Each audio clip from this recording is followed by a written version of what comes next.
Olá, amigos de Carta Capital, sejam bem-vindos a mais um Manda no Zap, o programa dedicado a quixotês que sempre indigesta a missão de combater as fake news que se alastram por aí. Neste episódio, falaremos sobre a surpreendente reação de Jair Bolsonaro à controvérsia envolvendo o youtuber Bruno Ayub, conhecido como Monark, e o deputado federal Kim Kataguiri.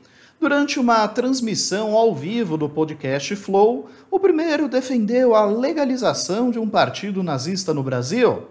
Já o parlamentar lamentou o fato de a Alemanha ter criminalizado o nazismo após o fim da Segunda Guerra Mundial. Sempre inerte diante dos escândalos de corrupção envolvendo o clã Bolsonaro, a Procuradoria-Geral da República despertou de um sono profundo e resolveu abrir um inquérito contra a dupla por apologia ao nazismo. Bem, vocês devem ter acompanhado esse debate, não se falou de outro assunto durante a semana, mas o que realmente me pareceu surpreendente foi a declaração dada pelo presidente. Nas redes sociais, Bolsonaro disse repudiar o nazismo e a mídia se limitou a reproduzir a declaração acriticamente, como se fosse um fato corriqueiro em meio ao bafafá. Nem parece que Bolsonaro passou a vida inteira flertando com grupos extremistas, incluindo aqueles que o idolatram em segundo lugar. Acima do mito, não Deus, mas um tal de Adolfo. Resolvemos recuperar algumas histórias sobre essa curiosa relação entre o presidente e os neonazistas nativos. Falaremos também sobre outra fake news palaciana. Com uma rejeição superior a 60% dos eleitores brasileiros, segundo diferentes pesquisas, Bolsonaro há tempos insinua que as sondagens eleitorais são manipuladas, fraudadas. Agora, vejam só, ele resolveu apresentar a prova cabal do que diz, desta gravíssima denúncia. Ficaram curiosos de saber qual? Então, reforcem a dose de antiácido e acomodem-se no sofá, porque o programa já vai começar.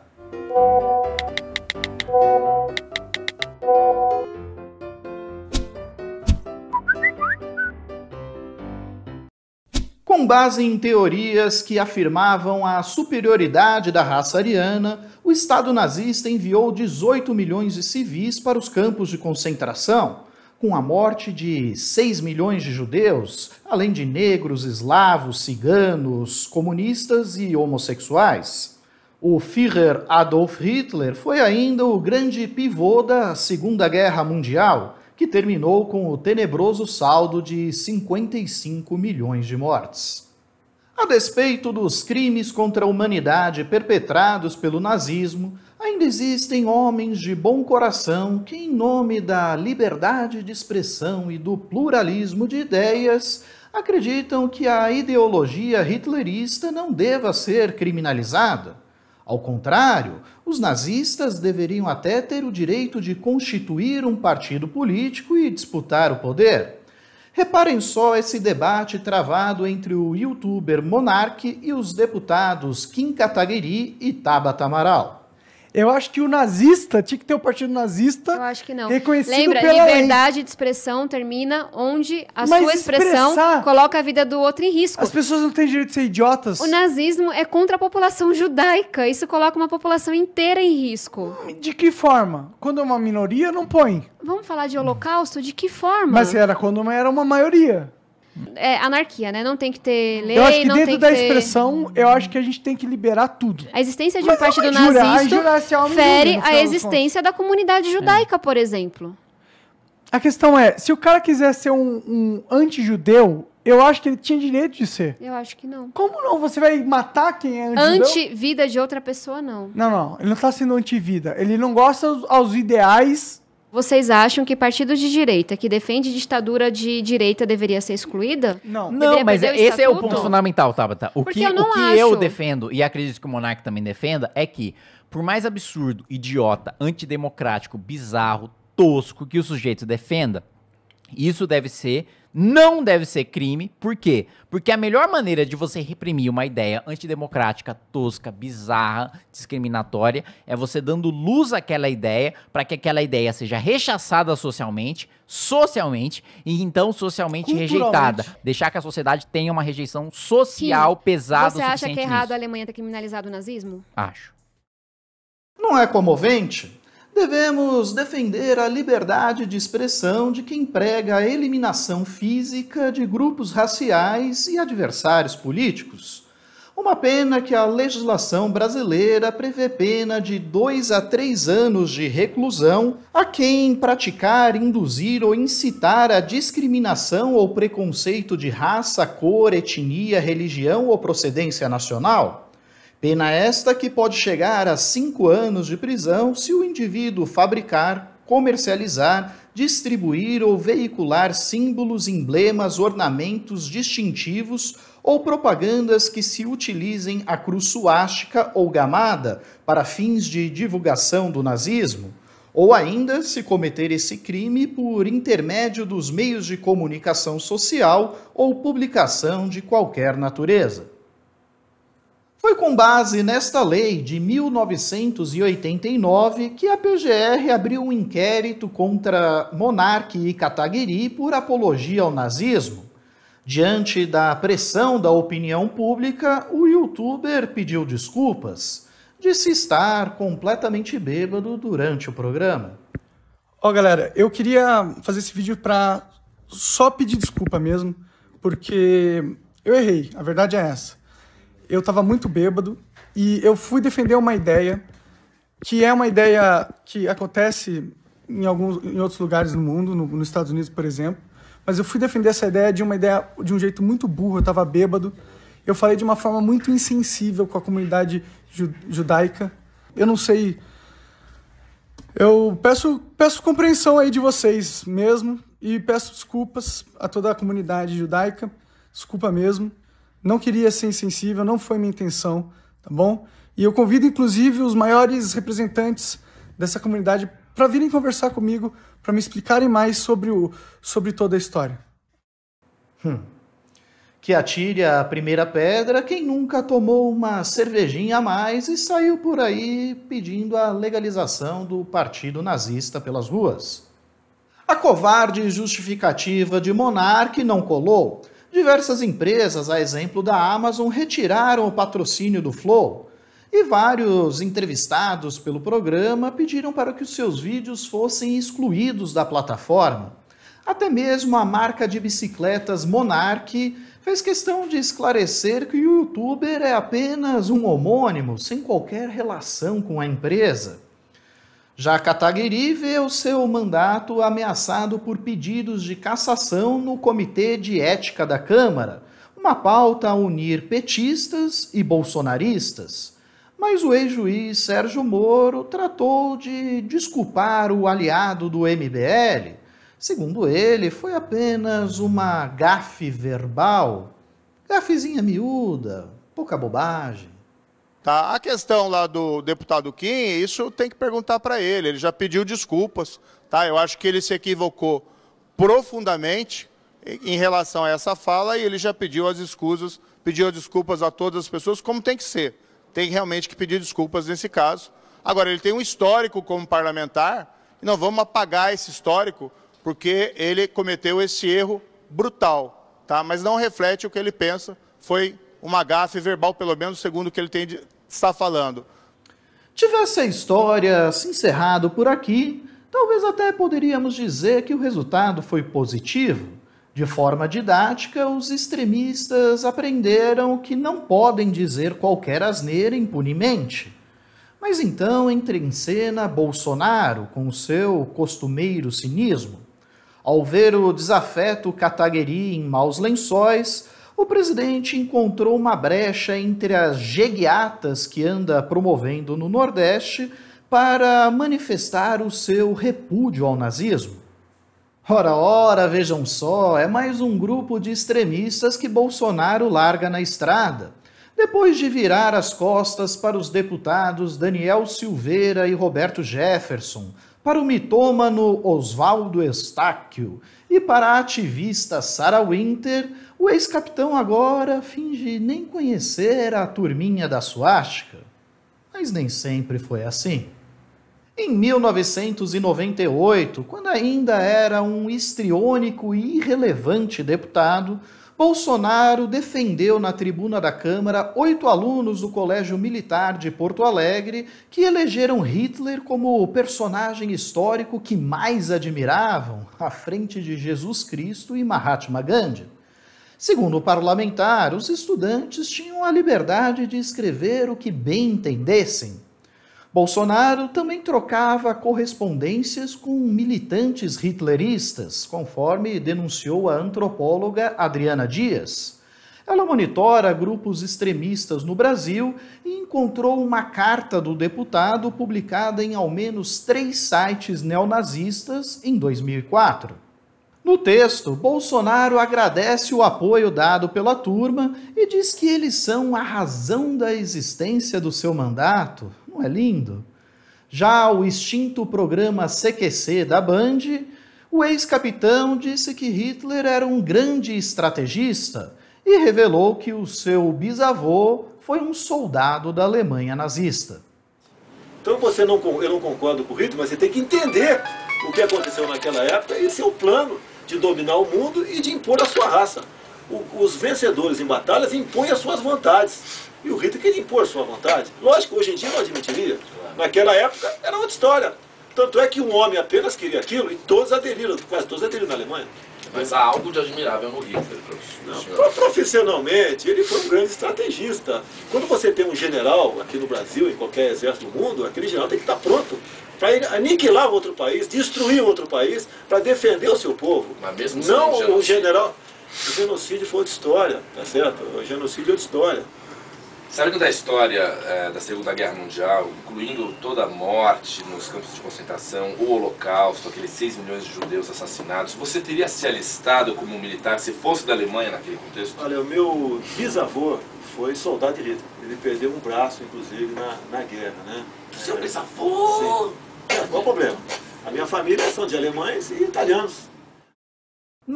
Não é verdade que Bolsonaro disse que se alistaria ao exército de Hitler nessa entrevista.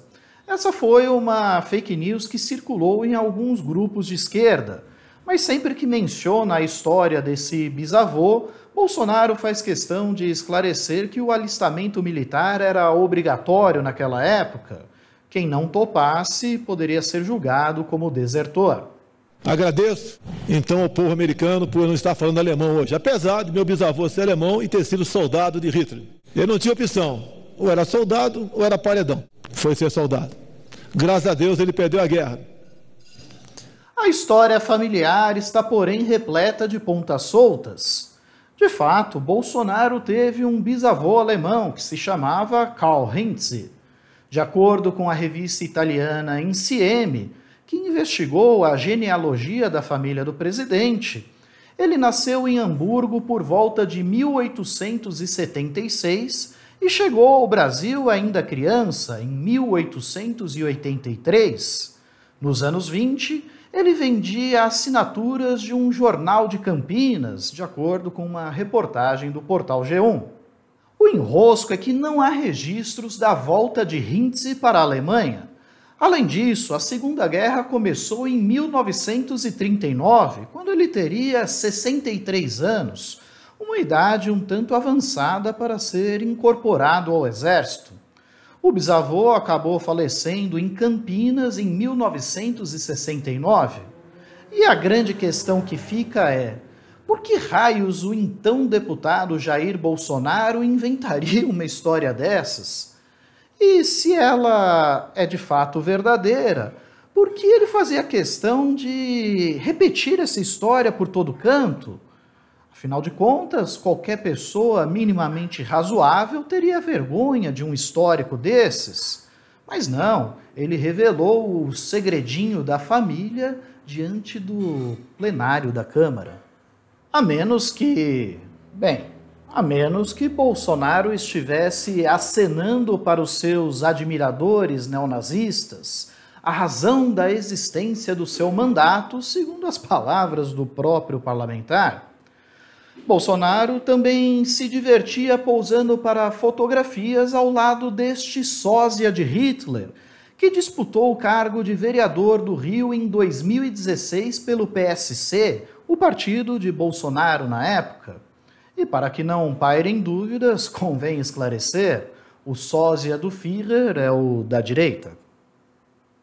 Com efeito, vários neonazis passaram a militar por Bolsonaro, a ponto de organizar atos em desagravo ao deputado quando este era denunciado por declarações racistas ou homofóbicas.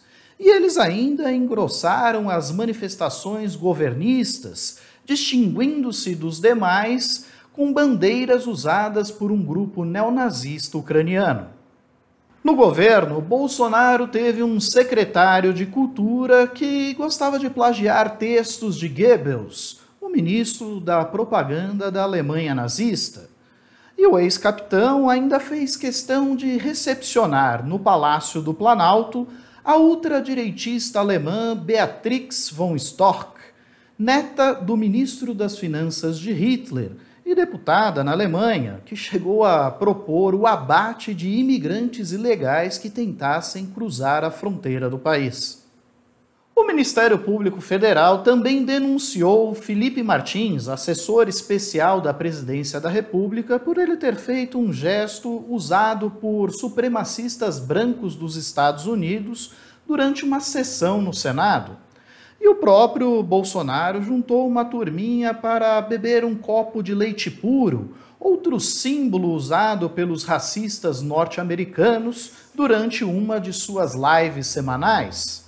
À época, o presidente justificou que estava apenas cumprindo um desafio proposto pela Associação Brasileira dos Produtores de Leite.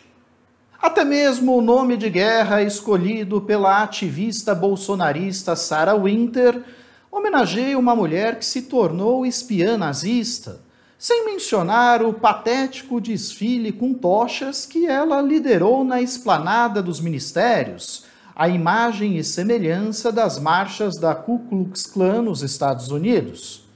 Evidentemente, todas essas evidências não passam de meras e infelizes coincidências. Não é porque um animal tem focinho de porco, chafurda na lama, anda com outros porcos e espalha farofa por todo canto que ele seja um porco. Pode ser só um javali tentando se enturmar, não é mesmo? Com elevada rejeição e estagnado nas pesquisas de intenção de voto, Bolsonaro continua a insinuar que as sondagens eleitorais são manipuladas, fraudadas. E quer saber a grande prova disso? Bem, as lives dele no YouTube têm mais audiência do que as lives do PT.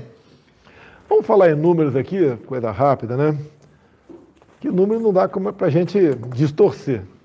As nossas mídias sociais aqui, Facebook, YouTube, Instagram e TikTok, 50 mil. Pingo nos Is e Jovem Pan News, 140 mil.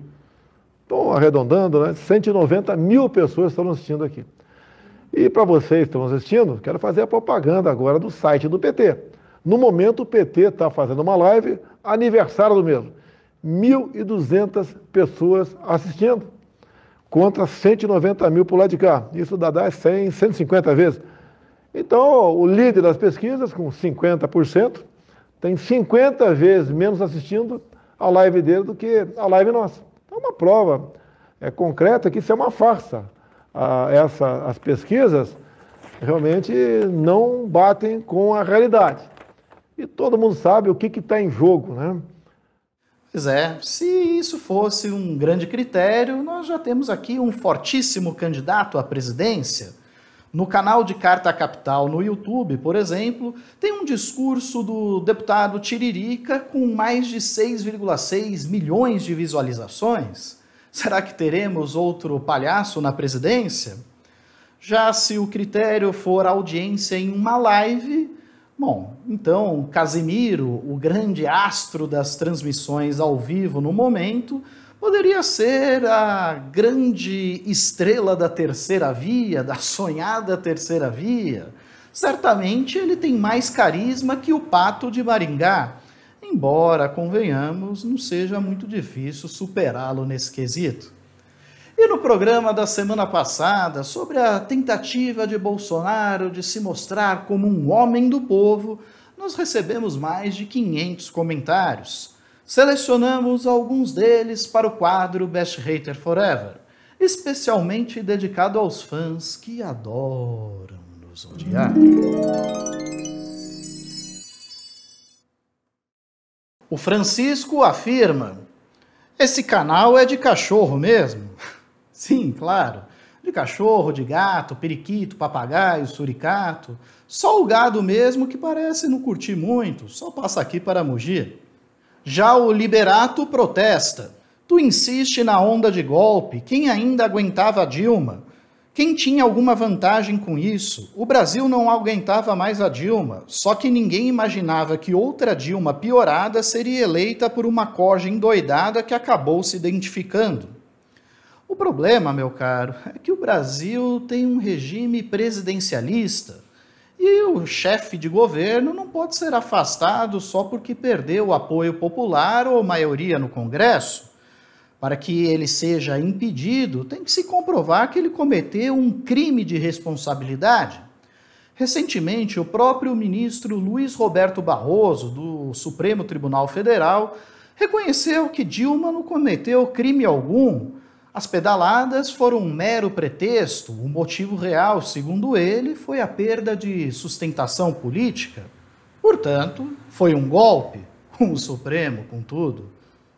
Já o presidente patriota 2022 me acusa de ser ideológico e militante.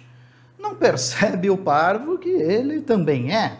Afinal, ideologia é um conjunto de princípios, de valores, de ideias que orienta a ação de um indivíduo ou de determinado grupo.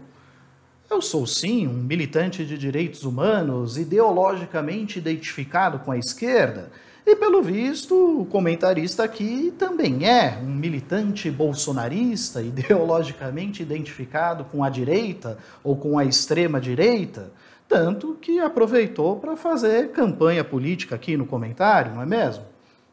E, finalmente, Lucas Martins e Alessandro Florencio reconhecem que nós, aqui da Carta, merecemos receber um adicional de insalubridade por mexer nessa esgotosfera da indústria da mentira. Bom, meus caros, eu agradeço muito pelo apoio à causa e esclareço que já ficaria bastante feliz se houvesse pelo menos um auxílio antiácido. Ô, Mino, libera aí, vai! Bom, pessoal, por hoje é só. Eu agradeço muito a audiência de todos. Se você gostou desse vídeo, seja generoso, curta, compartilhe, se inscreva em nosso canal. Não esqueça de tocar essa sinetinha aí embaixo para receber as nossas notificações. E, claro, assine Carta Capital. Há várias opções disponíveis, uma delas talvez caiba no seu bolso. Um forte abraço e até a próxima.